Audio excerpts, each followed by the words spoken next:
Welcome to the Freedom CEO podcast. It's about becoming the chief decision maker over your life in order to step into a life of freedom. From business, health, wealth, charity, and giving back to just doing life on your own terms. I am your host, Shay Imbidiata. I am an award-winning activist, change maker, and a multifaceted impact entrepreneur with over a decade of experience in business, philanthropy, and health and wellness. In this space, I'm going to be bringing you insights, not just from me, but from incredible thought leaders around the globe to help you start making decisions towards living a life of freedom so you can live a life you love. Are you ready, guys? Because we are going all in.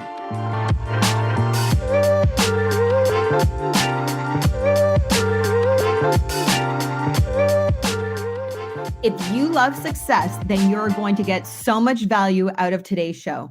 I sat down with best-selling author, decorated performance coach, speaker, and president and chief strategy officer of Success Enterprises, Jairek Robbins. At 23 years old, Jairek was awarded the Congressional Award from the United States Congress. He has conducted trainings for Harvard University, the United States Marines and Air Force, BMW, eXp Realty, and Major League Baseball teams, just to name a few. Buckle up, you're going to want to take notes for this one as Jairek unlocks secrets for maximizing performance and success in your life and in your business. He is dedicated to helping people like you and me achieve success by living with purpose in our lives. Jairek, welcome to the Freedom CEO podcast. I am so excited to have you here today. Thanks for having me. It's great to be here. Yes. So it's pretty obvious because when you look at your bio, you look at your experience of what you've done, your more recently new appointed position as president of Success Magazine. This word success is really big in your life. That you have this passion and this desire to bring people to achieving this. So I wanted to start there kind of off of the top because many people in life try to achieve success for themselves. And there are fewer people in life that build their own life to create success for other people. And I'm going to unpack that just a little bit for you from my perspective. I feel that success, and it's not a bad thing, but success is more of a self-focused achievement where it really has to do with yourself. And there's nothing wrong with that. Whereas when you're focused on significance and creating a life of significance, it actually puts that focus of success on the person that's in front of you. And when I look at your life and what your passion is, and really what your dedication is around success, I would say that you're a person that is building your own life of significance because you become such a pivotal person for that person that's in front of you. Because when you help them create that success, that has a lasting effect for life, right? It's this like ripple effect that transcends you in that moment. So I want to ask you, like, where does this drive for you come from to wanting to help other people achieve success? Sure. So there's a few parts of this to start with. One, the success is more about the individual to an extent. It can be, for a mother to be successful is generally taking care of the one she loves. For a community leader to be successful is generally providing and caring for the community. For a doctor to be successful, they're generally saving someone's life. But again, it's that personal fulfillment. It's the reason they got into it, the needs they're trying to fill in their own void or their own life. There was a great book written called Finding Your Second Mountain. And it said the first mountain of success you climb is all about what you can get from life. And so we look up and we look out and we see this giant peak somewhere in the distance and we think, ooh, that looks interesting. That's exciting. I'm going to go find out what that's about. And so we go on a hike. We try to climb this mountain. Some of us are stubborn. We want to do it on our own, which I don't know about you, but I'd never try to climb Mount Everest on my own. I think it's kind of a dumb idea. Some people are like, no, I'm going to figure it out. Leave me alone. And they figure out they want to hand stitch their shoes and hiking boots. They want to come up with their own personal design for a tent. And I'm like, man, trial and error is going to be a rough way to try to get up Mount Everest. But some people decide to do it that way, their own unique path. We call these the trailblazers. And truthfully, every now and then they come up with something that's never been done before. Where you see someone, saying, oh no, there's a giant ice chasm. Like there's no way we could possibly get across it. Some smart person walked up with a ladder, tossed that down, and was like, why don't we just walk across the ladder? And that forever changed how far up the mountain we could all go. And so there's these innovative, creative people who just try crazy things, and it lands up working and gives us more access to the journey than we've ever had before. That happens nowadays through technology and innovation and artificial intelligence. These are going to crack open new paths that we've never even imagined possible until this point in history. But what's interesting is no matter how many times you get to the peak of the mountain, when it's about what you can get from life, you start to realize it's the same thing. And if you've ever hiked a mountain, if you've ever gotten to the peak, feels good. It's exciting. You get there, everyone's proud, everyone feels good. You sit down, you take pictures, you celebrate. But you don't usually stay there for like weeks or months at a time. It's momentary. Like you stay there for some period of time, usually a few minutes or maybe a whole hour if you really want to soak it in. And then you realize there's only three things there. There's the feeling of accomplishment, thin air, a nice view, and then a walk back down. Like that's what exists at the end of every accomplishment, no matter what it is. And so at some point, either you kind of get bored because you get to the 5th, the 10th, the 20th peak, and you're standing there thinking, okay, I know it's more than last time. I know it's a higher peak. I know I did it faster. I know at some point you think, is this all there is? Like, oh, it's the same thing as the last one. More zeros or faster or quicker or whatever the thing is you're trying to do, but it's the same thing. At some point, one or two things happens. Either you get bored and you crave for something more in life, something that will really truly fill the void, not a momentary fill of the void, but a lasting fill of that void where you feel that true fulfillment deep down inside. And either that craving or something happens in life that just straight up kicks you off the mountain. The death of a loved one, a near-death experience yourself, the loss of someone or something that's important to you. Something happens that just whacks you off that mountain and takes you straight off the side of what you were doing. And it like shakes you to your core, meaning you cannot look at life the same way again. It normally, as the author says, knocks you into this place called the Valley of Despair. A stage and moment of life where you question everything. Why did I do this? What was the purpose? Is this what life is all about? Is this all I was made to do? Is this it? I feel like there's something more. Like there's this calling, this deep internal just chaos that stirs up. And this is called the Valley of Despair. I know it's a motivational moment, but it's one of those things where it's like you dig in and that moment, if you stick with it. Some people get freaked out and run away and use distractions. They television themselves, social media themselves, eat themselves, travel themselves. They run from it. But at some point, you got to stand in it. And you just got to learn how to breathe through it and dance through it and sleep through it and move through it and groove through it and find your peace in it. And then there'll be an illuminating opportunity. There'll be kind of like that light bulb that goes off above your head and you think, ooh, I think I see something that's worth going after. And that becomes this thing called a second mountain. And your second mountain is about what you can give to life. And that's a whole different experience. You realize that even though you might be climbing the exact same mountain you went up before, you realize the magic of what makes getting to the peak isn't getting to the peak. What makes the peak magical is when you look to your right and left and you see the faces of the human beings you brought with you. You watch them discover the peak of the mountain for the very first time in their life. And all of a sudden you find more joy than you've ever experienced. It's cool getting to the top yourself. but it's a life-changing experience helping someone else reach their peak for the first time. Wow. Yeah.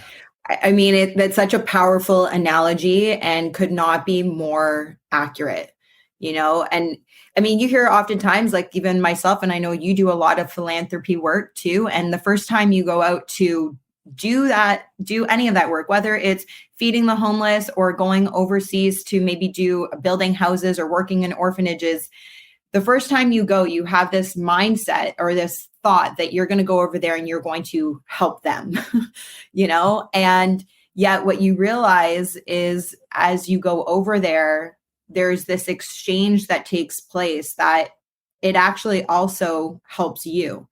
And, that's part of when you get up to that peak where you're helping other people get up there, but you get to experience that joy of seeing the achievement that they did. And in turn, it gives you something back as well. And it's more than just charity. It's more than charity. I mean, Absolutely. Becoming a millionaire is a fun thing. Help someone else become a millionaire who didn't think it was possible for people like them. Right. Losing Absolutely. 50 pounds is cool. Help someone else lose the weight that always struggled and never could figure it out. Definitely.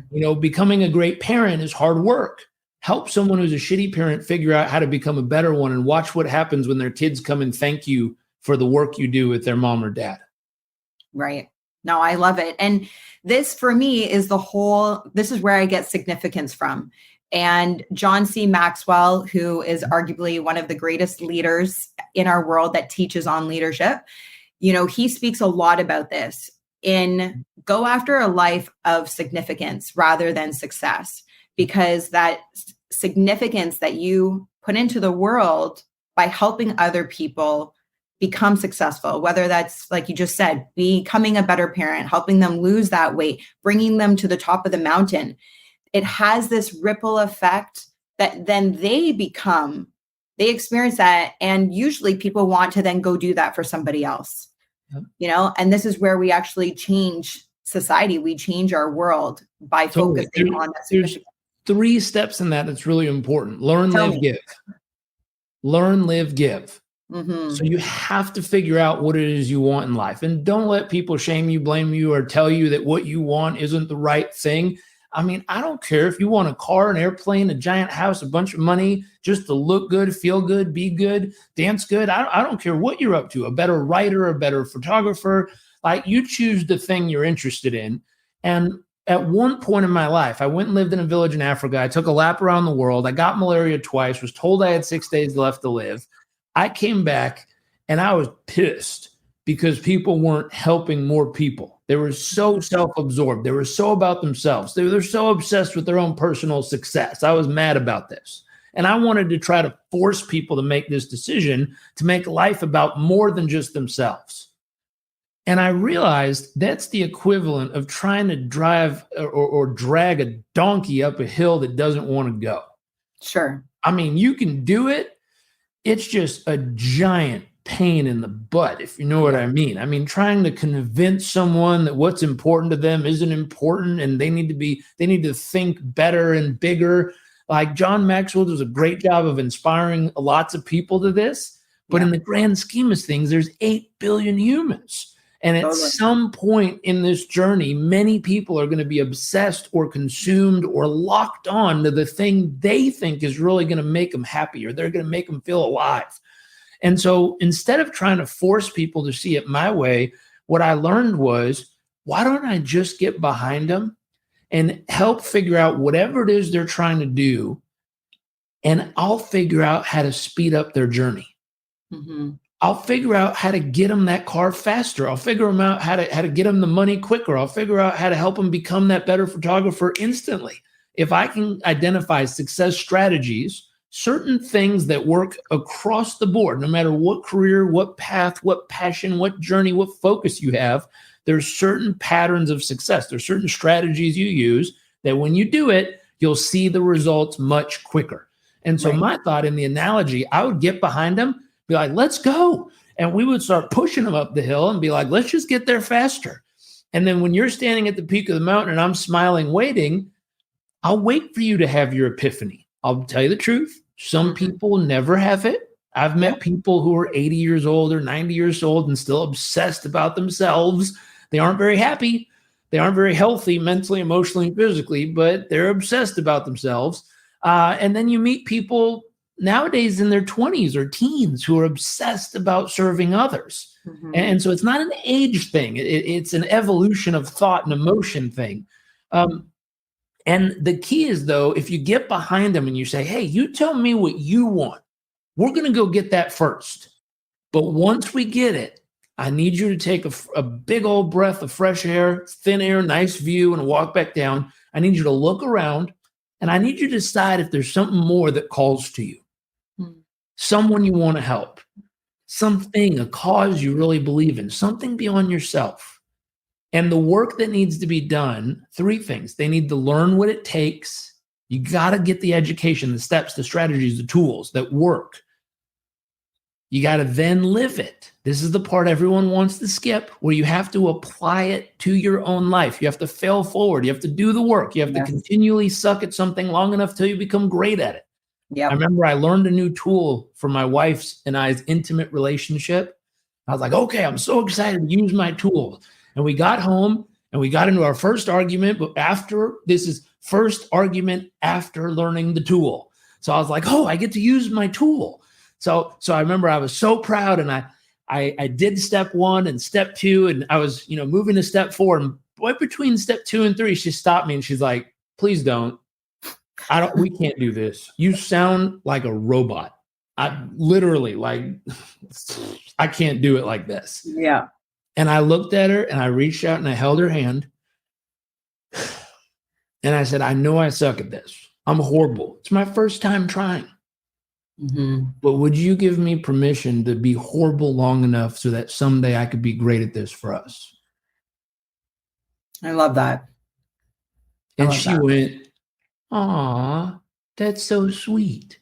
And I was like, I'm not trying to be sweet or romantic. I'm just being accurate. I'm going to be horrible at this for some period of time, but I'm going to be stubborn with it long enough until I get great at it. And if you let me get great at this, the science, 3,000 couples, 30 years of research, the science says it works. It's just allowing yourself to practice it and be horrible at it long enough that eventually you figure out how to be great. Yeah. And that's the key. And that's live it. So that's learning what it takes. We went to a class, we took a course, we read a book, we got the strategy for success in our relationship. It's living it. It's practicing. It's knowing you're going to be horrible for some period of time, but being stubborn enough that you stick with it until you finally really get it. And once you've gotten the real tangible result, like we've done this ourselves. I went and learned business tools. In 3 years, we grew our business by 142%. We made more profit a month than we used to make in a year. Wow. We went and learned 15 years. My wife and I have been studying relationships. 5 years before I met her, 10 years together, 8 years married. We've been studying, practicing all these tools. Health and fitness, same story. Been studying it, practicing it, and fine-tuning it over time. And I was horrible in the beginning. Sure. But over all these years, I finally figured out little adjustments that really make it work. And then here's the next step. Learn, live. Third one is give. Find some people, usually for free in the beginning, and you say, hey, can I share with you what works? And truthfully, if you live out loud, meaning you truly, truly eat, sleep, breathe, think, move, live what it is that you really believe in, the tools that you've learned, you won't have to ask anybody. They'll ask you. Absolutely. They'll send you a message and say, hey, I've noticed that you two are doing really well. We're kind of struggling. I remember when you used to struggle. Is there anything you did that helped? Because y'all seem to be better now. Yeah. And I'll go, oh, yeah, sure. It's this and this. And they're like, oh my God, thank you so much. Or, hey, I noticed you had a physical transformation, or your skin looks great, or damn, where'd you get all the new cars and houses and stuff? That's pretty unique. They'll see it. And they'll say, can I have a piece? Is there something what are you doing? Yeah. They'll normally ask, and it comes to step 3, which is give it. It's where you share what works. And what's interesting is we read books by Napoleon Hill and Og Mandino. All people have been part of this success magazine and success journey of the company. And those are tried and true principles of the past. There's certain things that would make sense when you had a horse and cart buggy compared to having a steam engine, compared to having a Tesla that drives itself. Like there's certain things you do at certain times in history where there's updated versions. You need to get the like Web 3 version of success to make sure you're not applying the early 19th century version of success. You got to have the right tools at the right time in history. Otherwise, using the old steam locomotive might not be the smartest mode of transportation to try to cross the country these days. It could get you there. It's just not the smoothest and or the most efficient use of time. So there's new updated versions, and you have to be sharing with others what's working now. Not what worked back then, but what works now is the key in that learn it, live it, give it. The other piece, when people really activate into that life of significance you're talking about, it's when they're able to look in the mirror and say, I am enough, I have enough, I'm loved enough. Until those buckets are full, they will forever, whether they're conscious or unconscious about it, they might not even be aware they're doing it, but some part of them is trying to feel like I am enough as a human. Not what I do, not what I accomplish, just me. Waking up, breathing, being in the present moment is enough, more than enough. 2, I'm loved enough. Not by how I, decorate myself and position myself and present myself to the world, like me, raw, unfiltered. Me, I am enough. And I'm loved enough for just who I am. I heard a quote that says, I don't know if you're beautiful or not until after we have a conversation. That's like so good. There you go. There you go. Good. I'm loved enough. Who I am on the inside is seen, appreciated, and deeply understood, first by myself and then by the ones around me. And the third part is I have enough. I heard another quote that says, when you can feel abundant with very little, you become truly free. Amen. Yes. And that doesn't mean don't have all the stuff. Yeah. I've done it. Had the cool cars. I remember when I bought the fancy sports car and rode on the private jets and done all this stuff. Now, this part, no matter how many people I tell it to, everyone still says, I'd rather find out myself. Totally. But I can Understandably. Experience. It doesn't do anything different. It's nice, but it doesn't change your life at all in any way, shape, or form. It feels good for a period of time. Then all it is a thin air, nice view, and a walk back down. Is it worth trying? Go for it. If that's what you really want in life, go get it. And be smart about it. We can show you how to do that so that your money makes you money and your money makes you enough money so you don't have to think about money anymore. That's not hard. It just takes time, consistency, and effort, a little bit of discipline. Totally. But those thoughts, I am enough, I have enough, I'm loved enough. Mm-hmm. As soon as a human being is able to truly keep those buckets full, it's a practice, just like yoga. It's not done once and you're forever solved. Absolutely. It's a daily, consistent practice of putting something in place that fills those buckets in your mind, body, and emotions.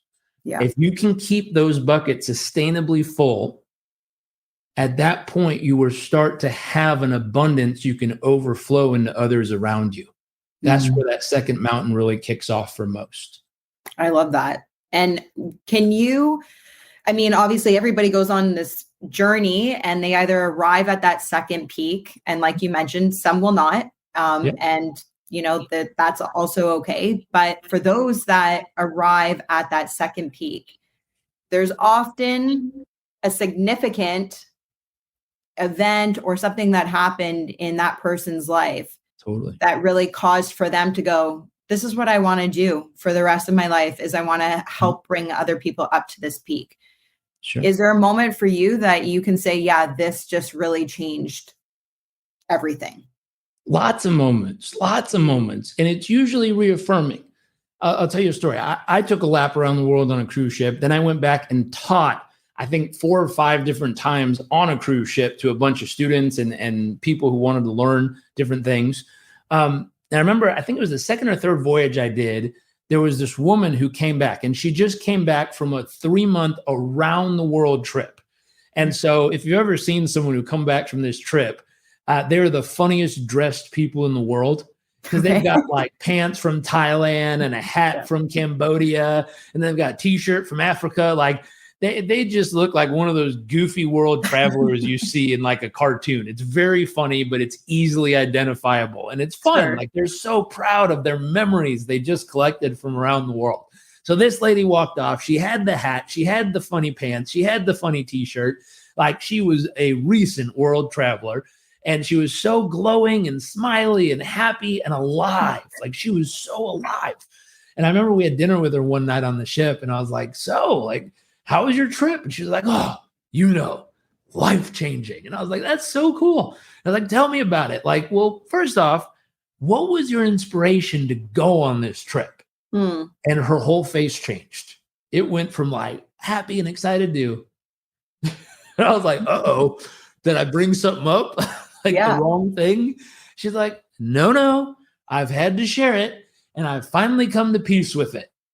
And I was like, tell me more. What happened? And she says, I was one of those stages in life where life kept sending me a feather. I was like, a feather? Like the Forrest Gump movie with like the little feather? Yeah. She's like, kind of like that. She goes, I call a feather a whisper from the universe. I was like, what? Okay. I was like, what was the whisper? And she's like, life kept telling me to slow down. Life kept telling me to enjoy the moment. Life kept telling me to be more present. Life kept telling me to soak up the small things because someday I'll look back and realize none of them were small. Life kept telling me this message. And I was like, did you listen? She's like, no. I was the CEO of multiple businesses, building multi-million-dollar empires. I was married. I was successful. I had the cars and the houses and the trips and everything you could imagine. I was like, and what happened?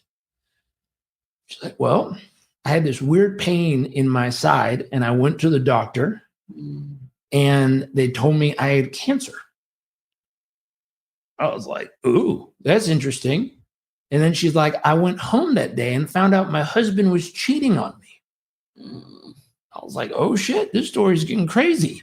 And she's like, and then I just fell into a puddle of depression. Like I couldn't get out of bed. My heart hurt. I was heartbroken and upset and sick. And my businesses start to fall apart and everything. She goes, I realized something. And I said, what? And she goes, life kept sending me a feather and I didn't pay attention. So then life hucked a brick at me. And that brick was me finding out I was sick, me finding out about the infidelity, me finding about this other stuff. And truthfully, that did not completely slow me down. I was still trying to, before the depression, I was waking up at 2 a.m. trying to work. And I was trying to force myself to just keep going and just ignore it. And then eventually she said, if you don't get the brick, life will burn your house to the ground. Wow. And she says, that's what happened. My business went bankrupt. My health was just in the shitter. My relationship was gone. And I didn't know what else to do. And she said, the truth is life continually sent me that message and I was stubborn and wouldn't listen. And she goes, I finally had to listen. Life kept trying to help me, but I was being stubborn. So life finally forced me to learn. So I found myself not knowing what to do. And I sat back and I said, you know what? I need to find myself. And I saw this pamphlet for a trip around the world and I signed up for it, not knowing what was about to happen.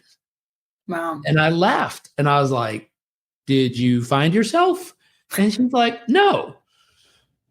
But I remembered a lot of things that are important to me. And I said, really? And she's like, yeah. I remembered what it was to just laugh. I remembered what it was to just sit down and read a book. I remembered what it was to sit down with people like you and just have a discussion without worrying about the next thing I needed to be productive with. Absolutely. I remembered what it was to just take a deep breath and enjoy how it felt.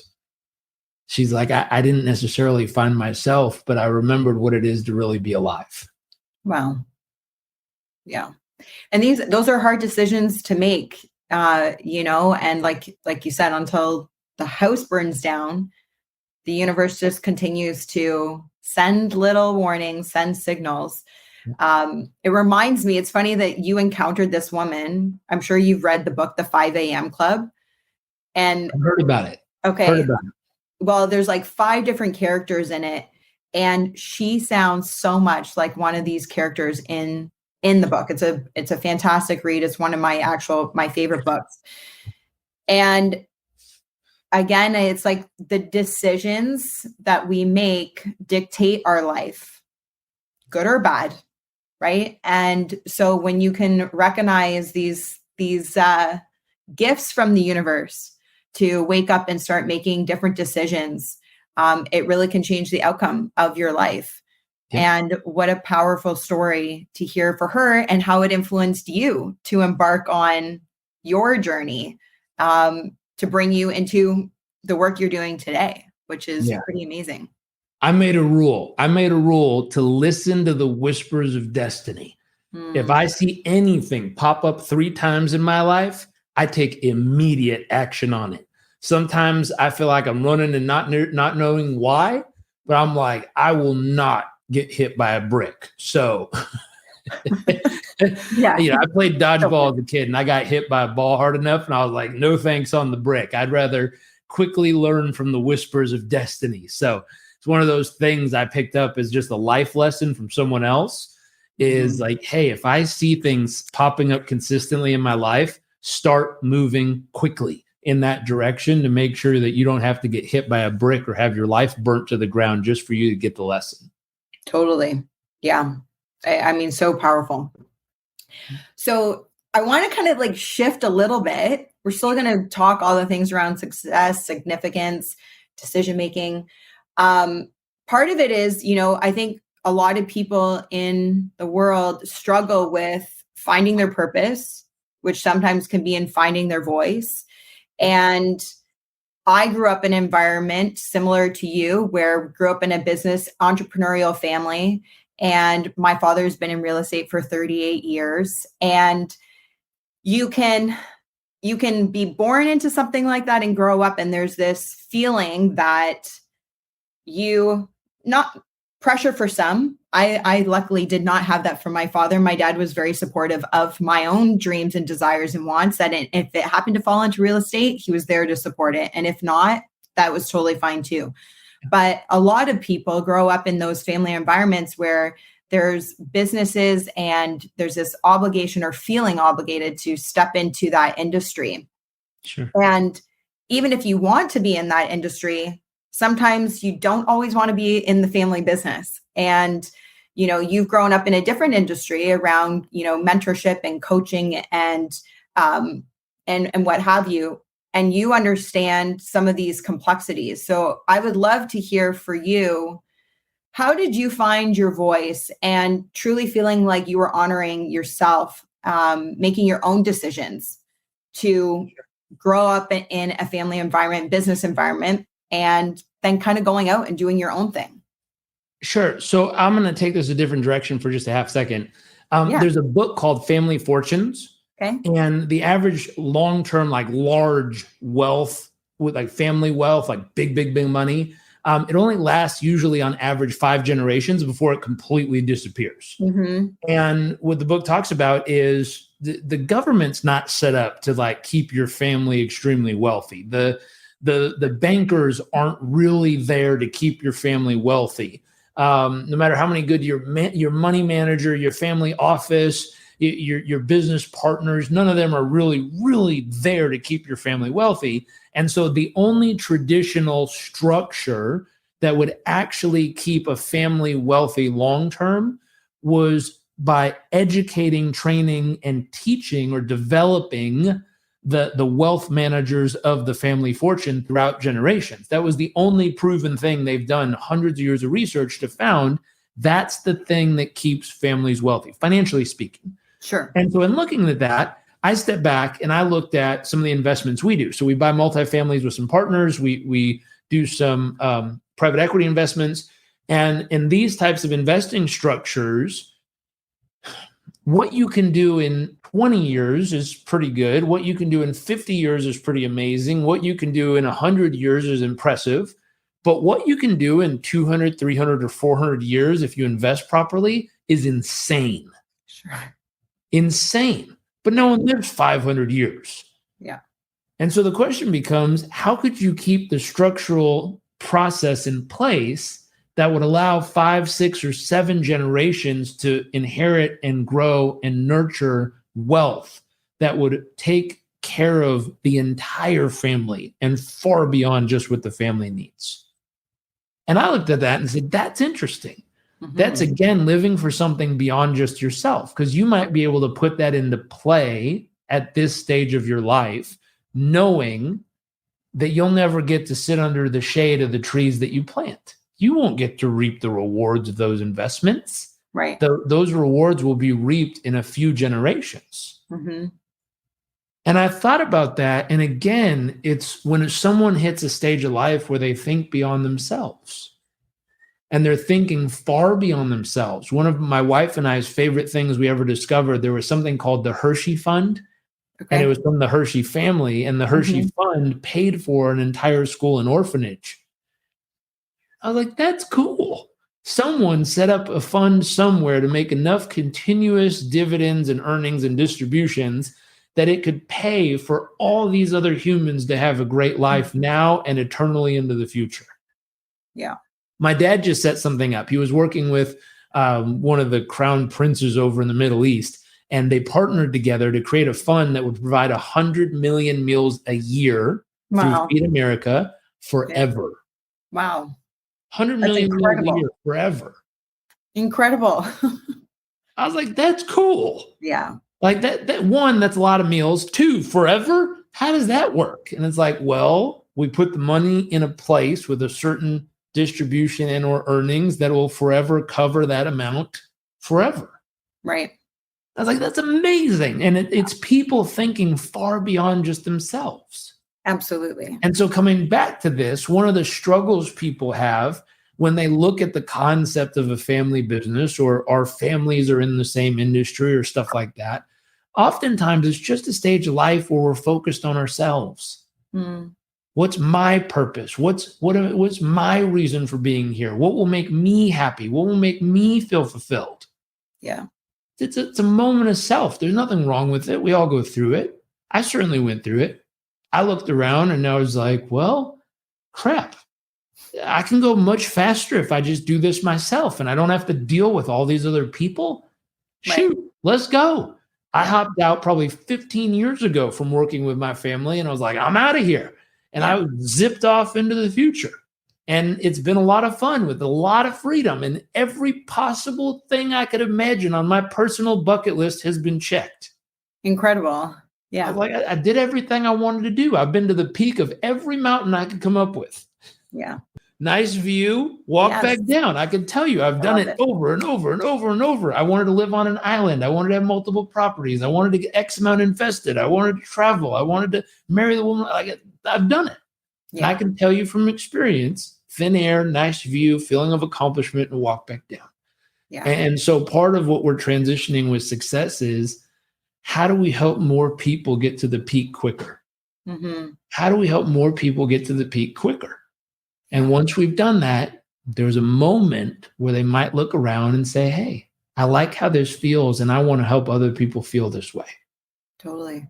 And, in order to do that, you've got to make the decision to not live in the what if, because you could still stay in the nest, so to speak. Yeah. And yet inside, you almost feel like you're trapped or you're in prison. You don't feel free because you're constantly in this what if.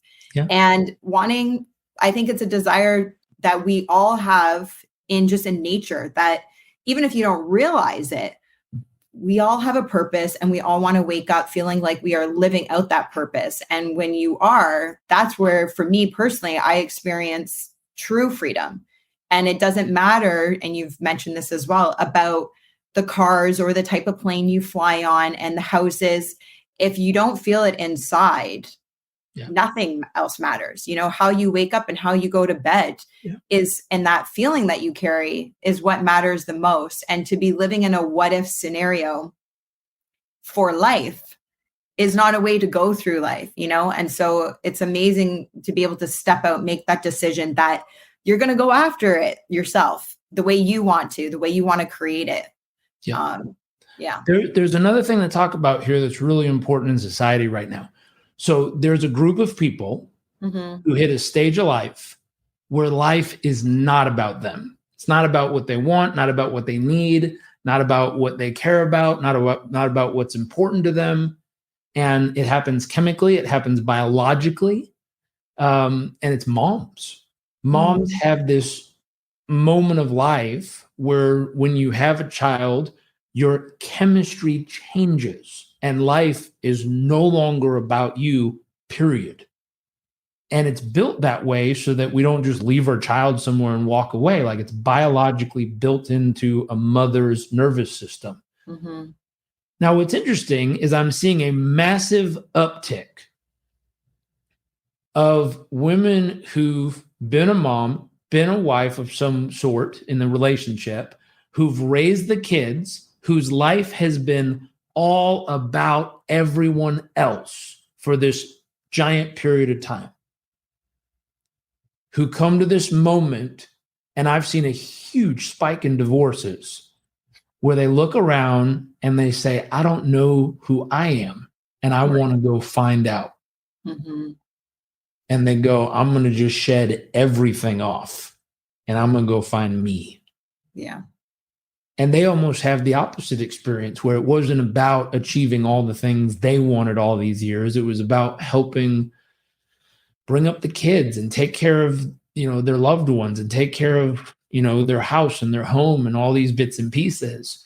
And so if there's women listening, there's a way to engage your partner to cause them to want to help you on that journey, even though I know you've probably asked 1,000 times and dropped 12 million hints that he hasn't picked up yet, straight over his head.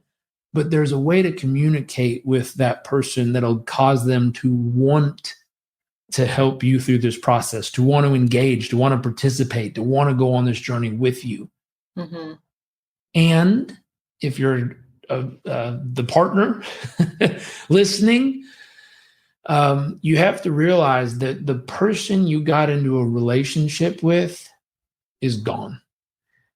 The person you met before having kids, the person you married in the beginning, that version of this person is dead. They're gone. They will be never again. And the real quest is, can you learn to fall head over heels in love with the version of them that's standing in front of you now? Mm-hmm.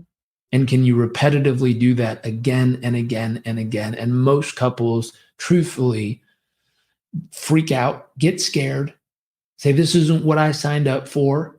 But I'm going to tell you the truth. After 15 years of studying relationships, I can tell you this truth. It requires the same work, no matter who you choose. Mm-hmm. You're going to have to do the work, whether you like it or not. And life will send you a whisper about what work you need to do. If you don't listen, life will smash you over the head with a brick. And if you still don't listen, life will burn everything to the ground until you pay attention. The work does not change. Right. The key is, have you picked a person that you want to do the work with? And if you have, you have to allow that old version of them to be gone forever. And you have to choose to fall in love with who they are now. Yeah. I love it. Jairek, I'm going to ask you to just bring in some guidance around that, whether it's mom or empty nesters, right? Like the kids have moved out. And I saw that even happen with my mom, where there's two of us, my younger brother. And once my younger brother was self-sufficient and out of the house, moms are left going, well, now what? Right. And what do I do? And it's anybody really at a later stage of life where there's this new beginning. Yeah. And, what is your guidance to them because I tell my mom, right? I'm like, you are a mother. Yes. But that is not who you are. It's a beautiful gift and it's a title that you own and it is a part of you. Yeah. But there's so much more that's there because God forbid we were to pass away, you're still here. And there's a reason why you're still here. So for moms in that position or just people having these new beginnings where they could lose a partner, they lose a job, they lose a big title, and they think my life is over. Yeah. And that's not, it's part of their identity, but it's not who they are. And their purpose is so much bigger than that. What would you give as guidance for that? So I have a mentor who said, one time in my life, I confused my occupation for my identification. Mm. And oftentimes we do that. When someone says, "Who are you?" a lot of times people will introduce ourselves with our titles or what we do or what we're involved with instead of sharing who we really are. And the truth is, most of us have never sat down with a pen and paper and written out who we really are. Mm-hmm. And so it's work that needs to be done. It's inner work. It's a time when you sit down and answer the question, what's most important to me? Right. What's most important to me in life right now? What is my reason for being at this stage of my life? Some of us might have done this work a long time ago. We went to a seminar, we read a book, we took a course, and we wrote down our reason for being, our purpose, our mission in life, our vision of what we're all about. And then the truth is, it sat in a drawer somewhere for years, and we still recited it and used it as if it still stands true today. Now, peace might be true today, but at every major transition of life, where either we change or the environment changes, right, which all of us went through an environmental change these last couple of years, whether we liked it or not, it happened. The environment of our day-to-day life changed. Therefore, you have to go back and update what's most important to you at this stage of life. right. What is your reason for being at this stage of life under these conditions? What are the key outcomes you're looking forward to accomplishing, experiencing, developing, or being a part of? What will happen? What will be different in the world when you accomplish your mission or your vision? What are you not willing to compromise on during this process of accomplishing this vision or mission? Who else will benefit when you succeed? Like, you have to sit down and write the answers to these questions so that you get extremely clear on who you are now and where you're going from this moment. If you're in a relationship, your partner should probably do this too. And you should have a their version, my version, and you need to come together and create a third version called our version. Our version says, hey, you are you and I am me, but when we're together, this is what we choose to live by together. Yes, I love it. And I think too, part of in everything that you're saying is reminding yourself that you can give yourself permission that things can change, and you can also change your mind, and your passions and interests can change, but life circumstances change, and it's okay. We might not enjoy it, but it doesn't mean that, you've done anything wrong, and giving yourself permission to step into that. If you're not enjoying it, it's most likely because you're still stuck in an old vehicle. Give you an example. If it was bright, sunny skies, clear, smooth, open highway, we could probably drive a sports car, let's say a Ferrari, and have a really, really good time. Tops down, hair's flying, we're going hundreds of miles an hour, enjoying the hell out of this highway. Now, if the environment changes and now we're driving off-road through a cornfield, we're not going to be having a good time. Totally. Shit's hitting us in the face. The corn's smacking us. We can't see where we go in. The car is not made for this terrain. Like, my God, that would be a horrible experience. Yeah. But some people are so addicted to the vehicle, they work so hard to finally call their life that they don't want to let it go and change which vehicle they're using. Yeah. But I'll tell you, if you just get out of that car that you work so hard for and get into a car that's made for this environment, get into that off-road dune buggy or off-road truck with the big tires. Oh my gosh, drive through a cornfield, one of those, easy McPeasy. Or as my son says, easy peasy lemon squeezy. Like, it is easy to drive through a cornfield with the right vehicle. Yeah. But most of us work so dang hard to get our Ferraris that we're driving through a cornfield in a Ferrari wondering why life is so difficult. It's not. You're just addicted to the wrong thing. Get out of that car, get into the right vehicle for the right time in history, and you'll enjoy it a heck of a lot more. I love it. And it's about making better decisions, changing, choosing differently to have a better outcome. And again, it like puts you in the driver's seat in owning your life. Yeah. I'm so grateful to have this time with you today. Hold on. Yeah, tell me. In the driver's seat, there's only 4 positions you could be in a car. Yes. You could be the luggage tied on the back, and that's how you're going through life. Yeah. You could be in the back seat. I don't know about you, but those backseat drivers are annoying. People who don't want to take the wheel, but want to just yell out what they think is right or wrong about everything. They're more of a passenger. You could be the navigator, where you have the map and you're helping navigate, but you're not really in control of your own life. Or you could be the person that finally has the guts to get in the driver's seat and start driving your life where you want it to go. Yeah. Yeah. I'm not mad at you if you're the baggage just hanging on for dear life, tied to the back of the car. Good for you if that's how you want to take on life.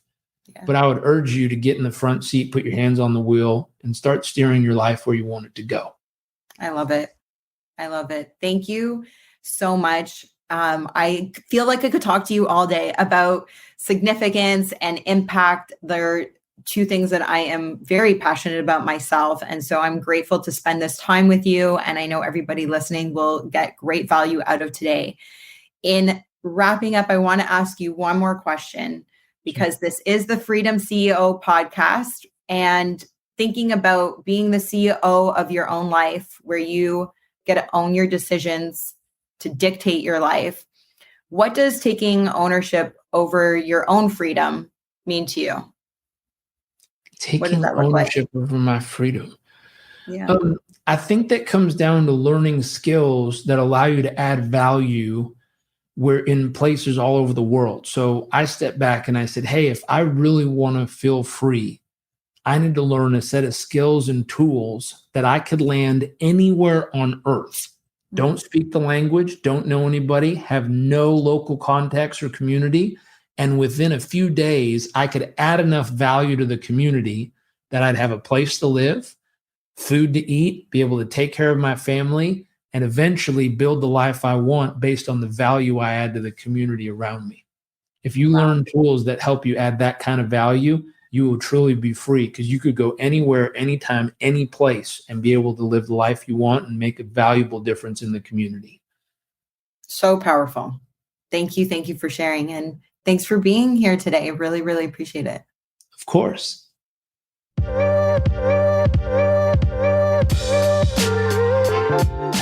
Thanks for tuning into the Freedom CEO podcast. If you got value out of today's show, I would love for you to leave a review, as it will help my show reach other people as well. You know what to do. Download this episode, click the like and subscribe button. If you feel like spreading more love, hop over to Instagram and share today's show in your stories. Remember to tag Shane Vidiata and the Freedom CEO. My DMs are always open, so drop me a line. I'd love to connect. Until next time, keep owning your decisions to live a life of freedom. Live a life you love.